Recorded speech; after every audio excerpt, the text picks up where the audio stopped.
आज से 3500 वर्ष पूर्व भगवान श्री कृष्ण इस धरती पर दूसरे तारक ब्रह्म के रूप में आए।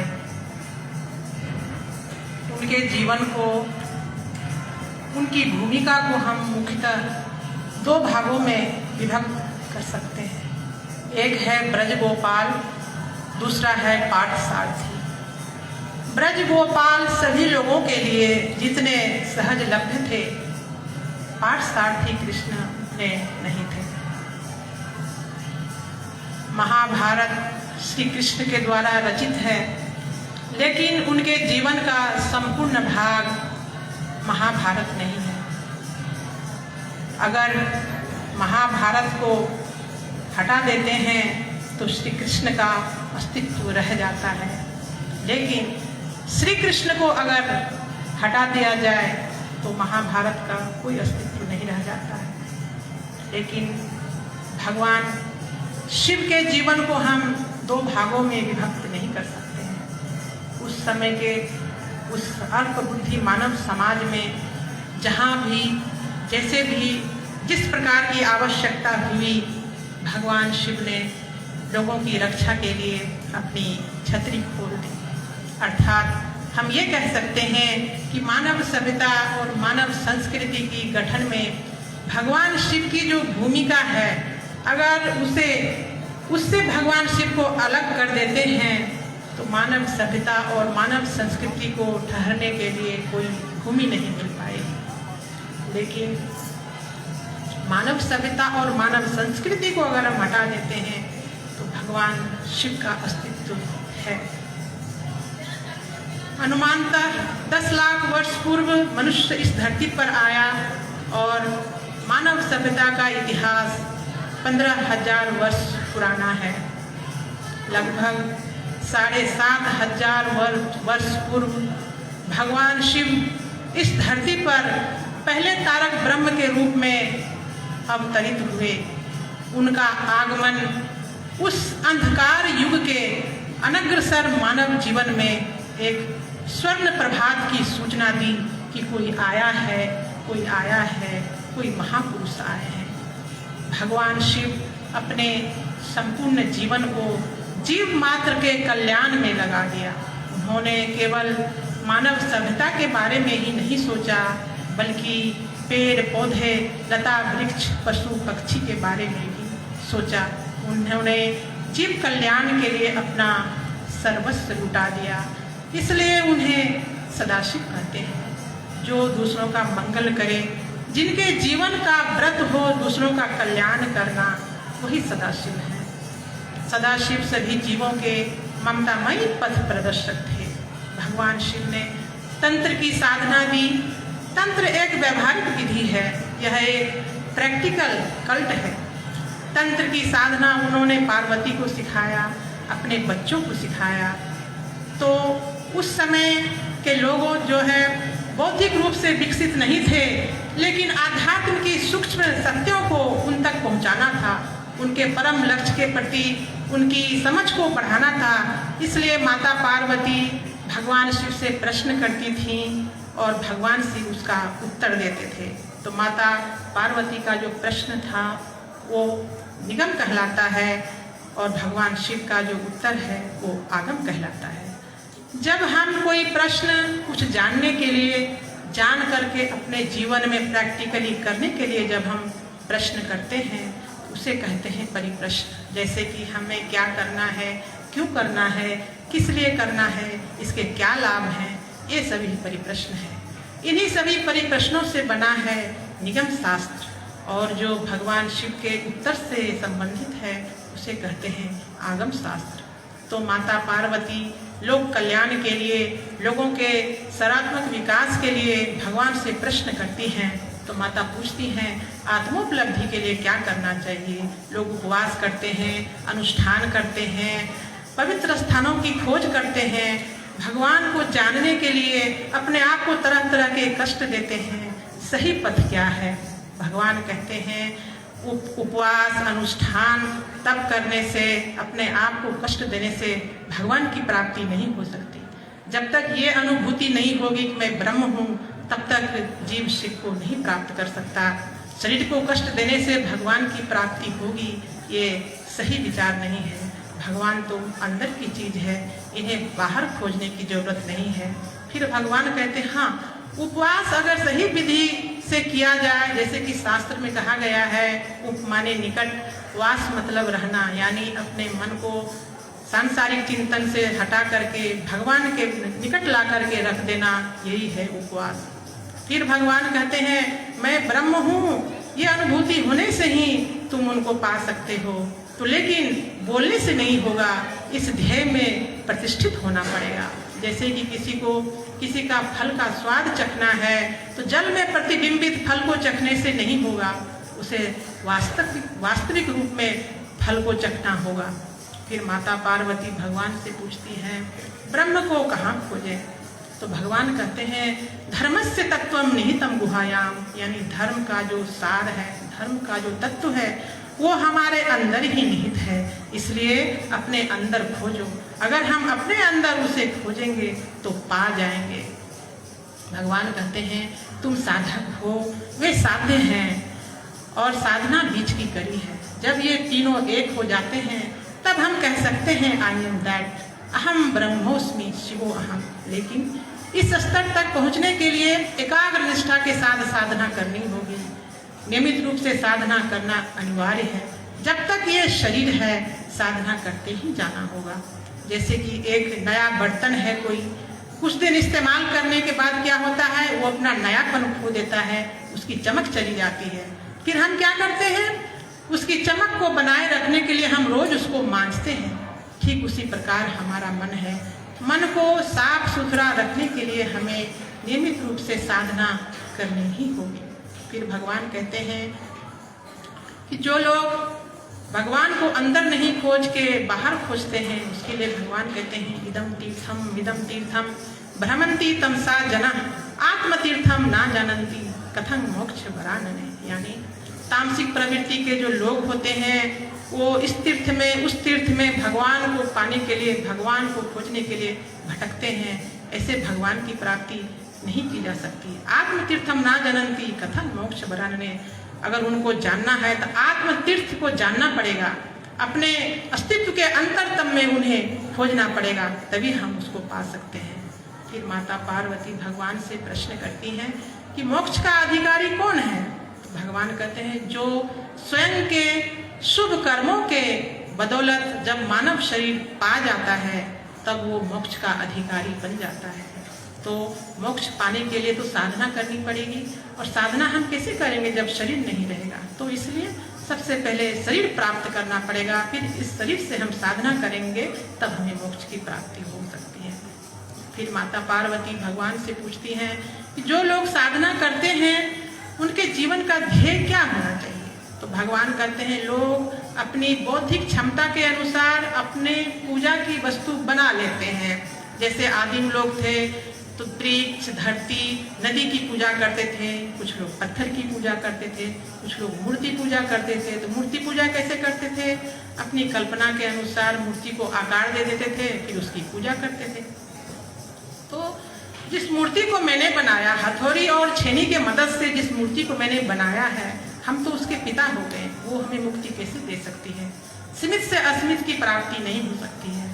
भगवान कहते हैं लता गुल्म पेड़ पौधे की पूजा से भी अधम पूजा है मूर्ति पूजा, क्योंकि लता गुल्म पेड़ पौधे वो तो अपने विकास की गति में चल रहे हैं, उसे प्रकृति ने बनाई है, उसे मनुष्य ने नहीं बनाया।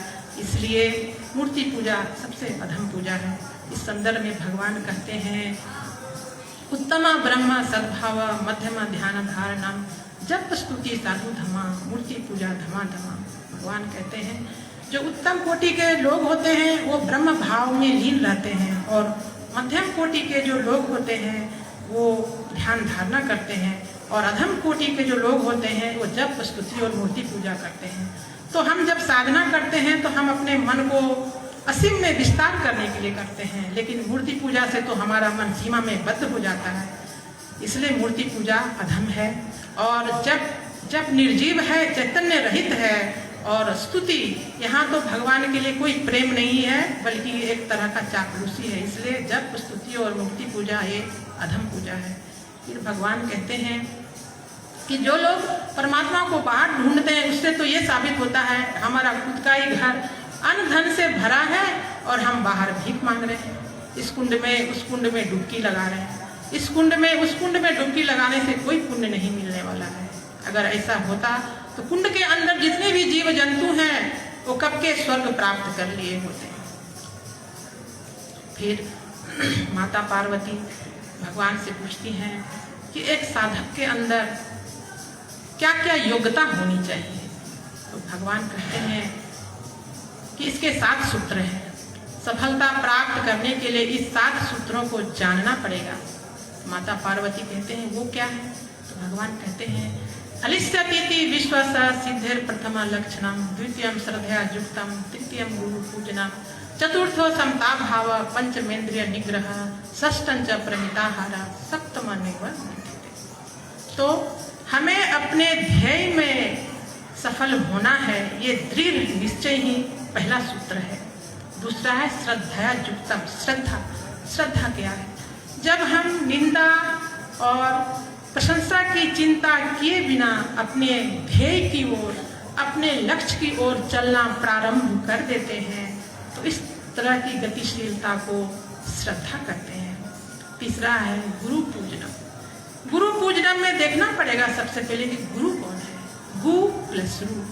गु मीन्स स्पिरिचुअल डार्कनेस एंड रू मीन्स डिस्पेलिंग पर्सनालिटी। जो हमारे मन से अज्ञानता का अंधकार को मिटा देते हैं वही गुरु है। अब हमें ये देखना है कि ये गुण किसमें है, ये ऐसा कौन कर सकता है। तो वो सिर्फ तारक ब्रह्म कर सकते हैं, वो सिर्फ परम पुरुष कर सकते हैं। जैसा कि आनंद सूत्रम में कहा गया है ब्रह्मेव गुरुरेक नाम परा, यानी ब्रह्म ही गुरु है, गुरु ही ब्रह्म है।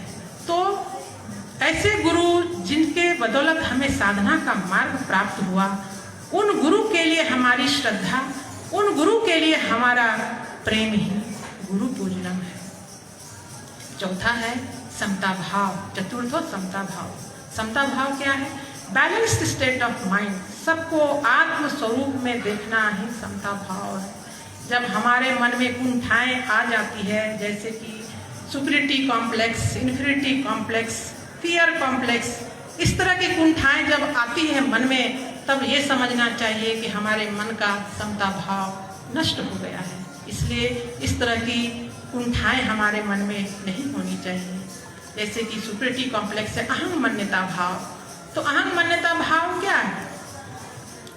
तो वो ये है कि जब कोई ज़्यादा पढ़ा लिखा है तो सोचता मैं बहुत पढ़ा लिखा हूँ, अनपढ़ लोगों के बाजू में बैठ नहीं सकता, ये मेरे इज्जत के खिलाफ है। या मैं बहुत पैसे वाला हूँ, बहुत धनी हूँ, गरीबों के बाजू में बैठ नहीं सकता, ये मेरे शान के खिलाफ है। तो अहम मान्यता भाव है, ये नहीं होना चाहिए। और दूसरा क्या है इन्फीरियरिटी कॉम्प्लेक्स, ये हीन मान्यता भाव। जैसे कोई सोचता है कि मैं गरीब हूँ, मैं कैसे अमीर लोगों के बाजू में बैठ सकता हूँ, या फिर मैं अनपढ़ हूँ, मैं कैसे उन लोगों के बराबरी में खड़ा हो सकता हूँ। ये भाव भी मन में नहीं होना चाहिए, क्योंकि हमें ये सोचना है हम तो उनके पुत्र हैं, उस परमात्मा के पुत्र हैं, वो मेरे पिता हैं। हम किस बात के गरीब हुए और हम किस बात के अनपढ़ हुए, ऐसा बिल्कुल नहीं होगा। फिर है एक भिन्न मान्यता भाव, डर की भावना जो होती मन में, फियर कॉम्प्लेक्स, ये भी नहीं होना चाहिए। क्यों हम डरेंगे किसी से।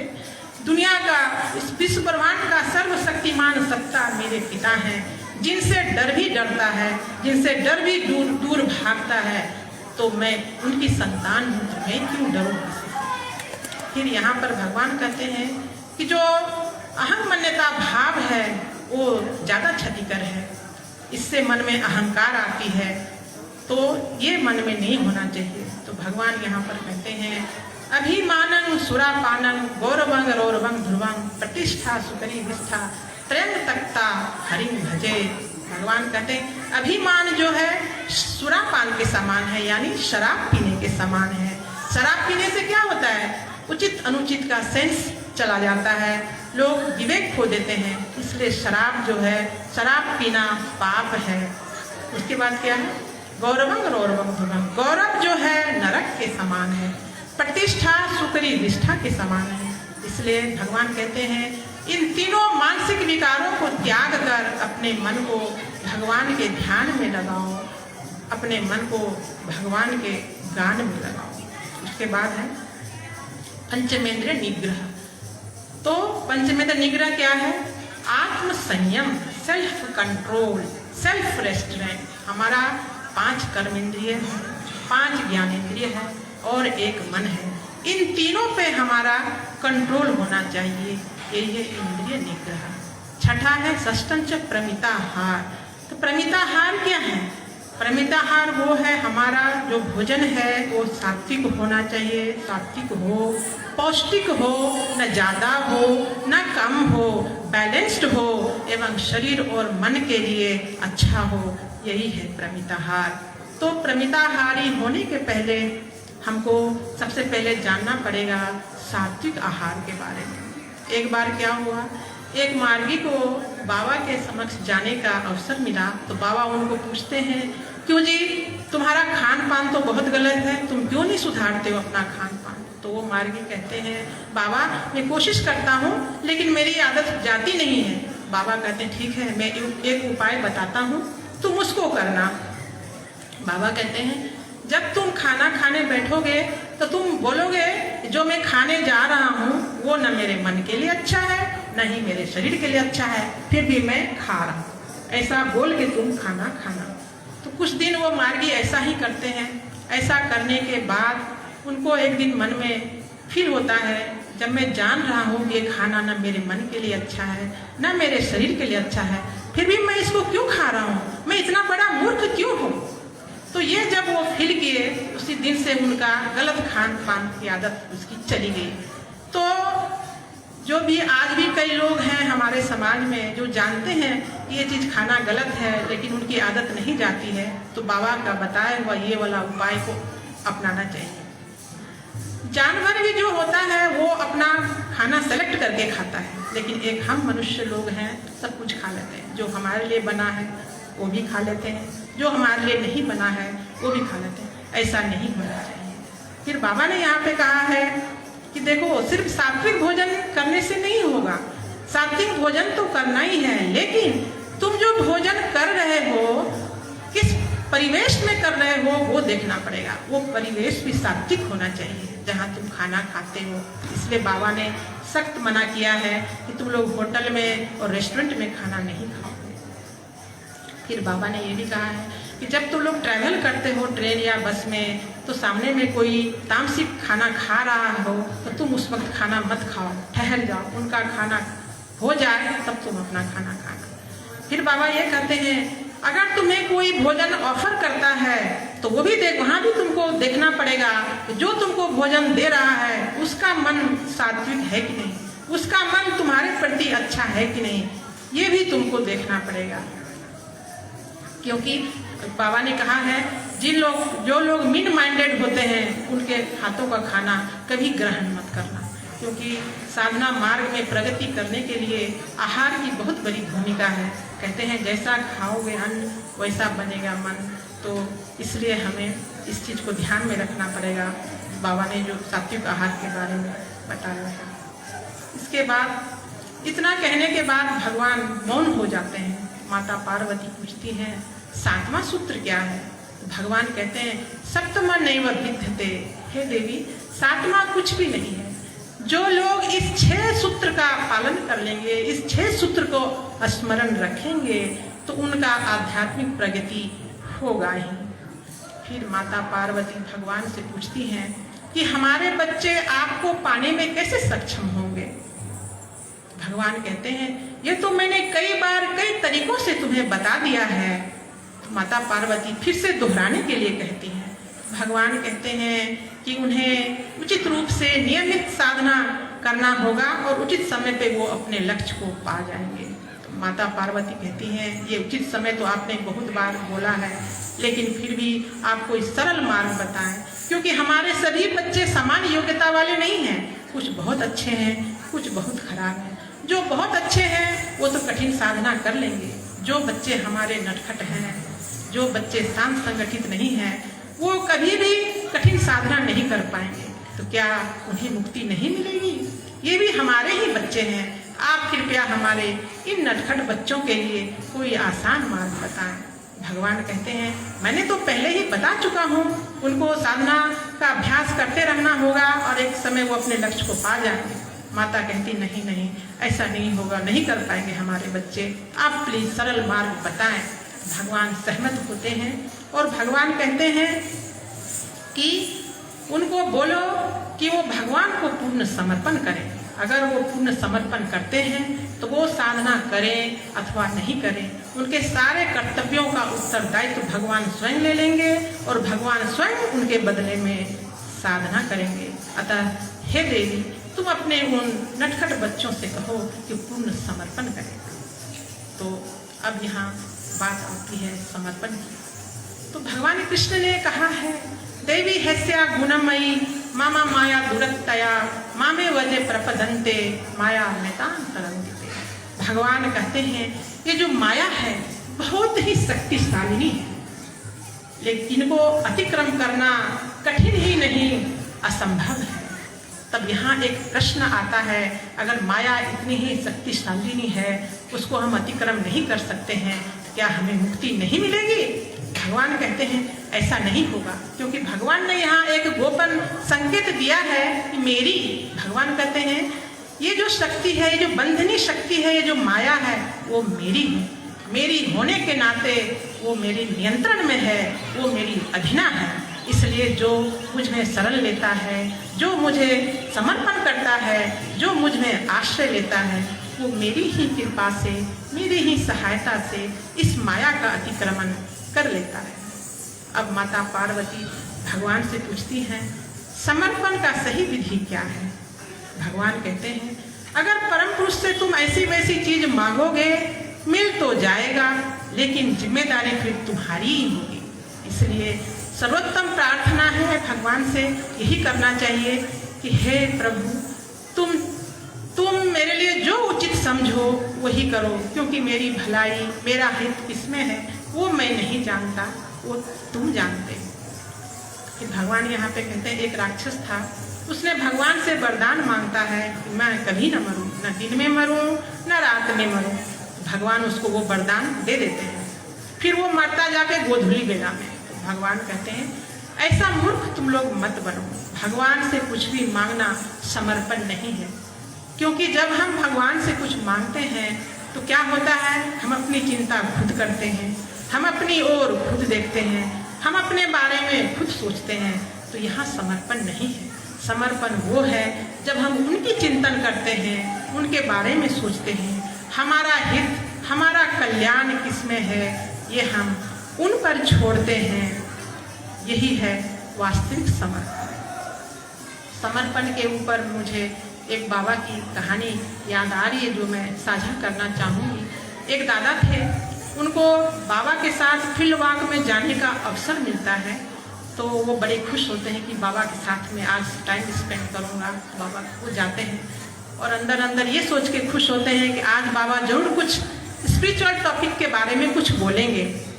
लेकिन वहाँ कुछ और ही हुआ। बाबा जो है ज्योग्राफी के बारे में बोले चले जा रहे हैं। अब इनको बिल्कुल अच्छा न लगे, ना ये ज्योग्राफी कभी पढ़े, ना इनको पसंद है, ना कोई इंटरेस्ट है। बाबा की बातों को कान में बिल्कुल ले ही नहीं रहे।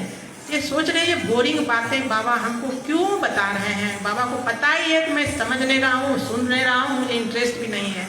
लेकिन ये बोले नहीं, चुपचाप सुने।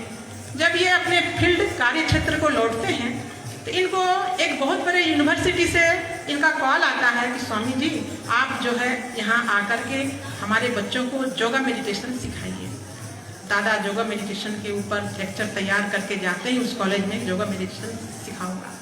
वहाँ जाते ही दादा को जो परिचय किया जाता है, वहाँ प्रोफेसर्स, स्टूडेंट्स और क्या कहते हैं कुलपति लोग सभी बैठे होते हैं। तो लोग बोलते हैं कि ये जो स्वामी जी आए हैं ये बहुत बड़े विद्वान हैं ज्योग्राफी के, ये बहुत बड़े स्कॉलर है ज्योग्राफी के, ये ज्योग्राफी के मास्टर हैं। दादा की हालत खराब अंदर ही अंदर, ये क्या हो गया, मैं इसलिए थोड़ी आया हूँ, ये क्या बोली, अब मैं क्या बोलूँ, मैं नहीं हूँ ये भी नहीं बोला जा रहा है, मैं क्या हूँ ये भी नहीं बोला जा रहा है।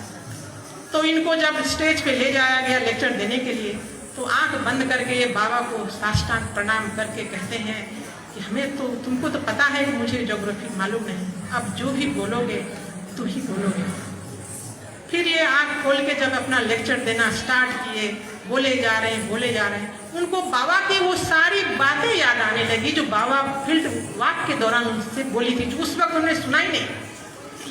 इस वक्त उनको सब बात याद आ रही, सेम टू सेम, एक वर्ड इधर नहीं उधर नहीं। दादा बोले जा रहे हैं, लोग सुने जा रहे हैं। जब इनका लेक्चर खत्म होता है तो हॉल जो है तालियों की गड़गड़ाहट से गूंज उठती है। दादा जब स्टेज से उतरते हैं, प्रोफेसर स्टूडेंट्स दादा के नज़दीक आके कहते हैं कि आपने बहुत ही अच्छी बातें बताई, बहुत ही नई चीज़ें बताई, ये तो हम लोग कभी किताब में भी नहीं पढ़ा, किसी में भी नहीं पढ़ा। यहाँ तक कि रिसर्च स्टूडेंट कह रहे हैं हमने भी कहीं नहीं देखा, कहीं नहीं पढ़ा, ये आप कहाँ से जाने, कहाँ से सीखे? तो दादा कहते हैं ये मुझे भी नहीं पता, मेरे गुरु ने बताया मुझे ये सब।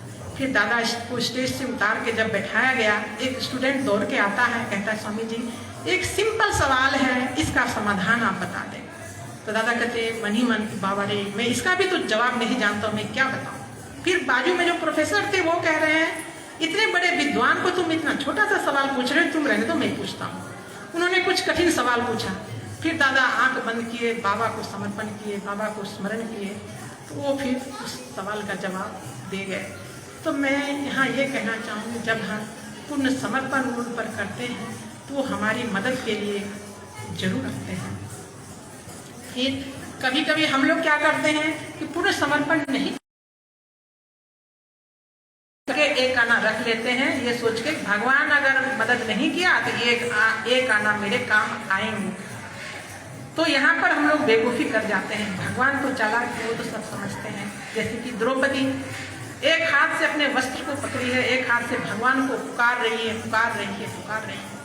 जब उसने अपने निर्वस्त्र होने की लज्जा त्याग कर दोनों हाथ को ऊपर करती है, दोनों हाथ को उठा के जब कृष्ण को पुकारती है, तब कृष्ण आते हैं उसकी रक्षा करने के लिए।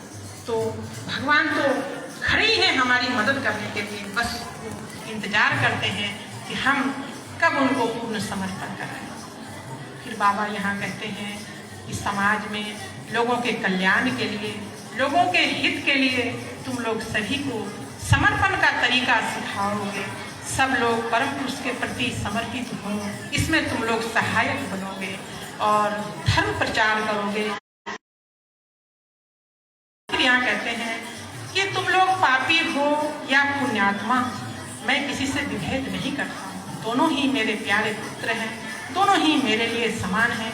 मेरी गोदी में बैठने का दोनों का ही समान अधिकार है। फिर बाबा ये भी कहते हैं अगर किसी से पास्ट में कोई गलती हो जाती है, कोई पाप कर्म हो जाता है, तो ये मत सोचो कि मेरा जीवन तो खत्म हो गया, मैंने तो गलती कर डाली, अब मैं क्या करूं, अब अच्छा बनने का तो कोई चांस नहीं है। बाबा कहते हैं ऐसा मत सोचो, आज से अच्छा बनो और अभी से अच्छा बनो। फिर बाबा कहते हैं अगर कोई इंसान पास्ट में गलत काम किया लेकिन आज के डेट में वो अच्छा इंसान बन गया है, तो उसके पास्ट को लेकर के तुम लोग कभी निंदा शिकायत नहीं करोगे, सबको आगे बढ़ने में सहायता करोगे। बाबा ने इसके लिए सख्त मना किया है कि जो पहले अच्छे नहीं थे आज अच्छा बन गए, तो उसके पास्ट को बोलना ये तो पहले ऐसा था वैसा था, अभी अच्छा बनने का दिखावा कर रहा। बाबा इसके लिए सख्त मना कि नहीं करना, क्योंकि बाबा के आनंद वाणी है encourage everyone to build their career in a nice way. Let not get opportunity to think that their lives have become meaningless. तो बाबा कहते हैं सबको अच्छा बनने में सहायता करो। फिर बाबा कहते हैं तुम लोग एक ग्रेड का मनुष्य बनो। एक ग्रेड का मनुष्य कौन होता है जी? जिसका मन वचन कर्म तीनों में समानता होता है, वही एक ग्रेड का मनुष्य है। लेकिन जो लोग बोलते कुछ हैं, सोचते कुछ हैं, करते कुछ हैं, ये लोग ढोंगी हैं। बाबा ने इनको ढोंगी कहा है। ऐसे लोगों के द्वारा समाज में कभी अच्छा काम नहीं हो सकता, नहीं ये लोग आध्यात्मिक प्रगति कर सकते हैं। इसलिए तुम लोग अपने आप को एक ग्रेड का मनुष्य बनाओ। जब तुम एक ग्रेड का मनुष्य बनाओगे तभी तुम्हारे अंदर परम पुरुष के लिए भक्ति जगेगी, तभी उनके लिए प्रेम जगेगी। तो हम यहाँ कहते हैं जब हम उनके लिए प्रेम भक्ति जगेगी तभी हम कुछ अच्छा काम कर पाएंगे। जब हम बाबा का काम अच्छे से करेंगे तो क्या होगा, बाबा खुश होंगे। बाबा जब खुश होंगे तो क्या होगा, उनकी कृपा हो, और उनकी कृपा का अगर एक कण हमें मिल जाए तो हमारा सब काम हो जाएगा और हम सब कुछ पा जाएंगे। बाबा कहते हैं तुम लोग मेरे प्यारे पुत्र पुत्रियां हो, कभी कभी मैं तुम लोगों के प्रति निष्ठुर हो जाता हूँ, कठोर हो जाता हूँ, ये भी प्रेम के कारण ही होता हूँ। तुम लोगों को खुश देखकर, तुम लोगों को प्रसन्न देखकर मुझे बहुत प्रसन्नता होती है। तुम लोग अपना सब कुछ मुझ पर छोड़ दो, तुम लोग भाग्यवान हो, तुम लोग बहुत भाग्यवान हो। यहाँ मैं एक बात कहूँगी कि बात सही है, तुम लोग बहुत भाग्यवान हैं।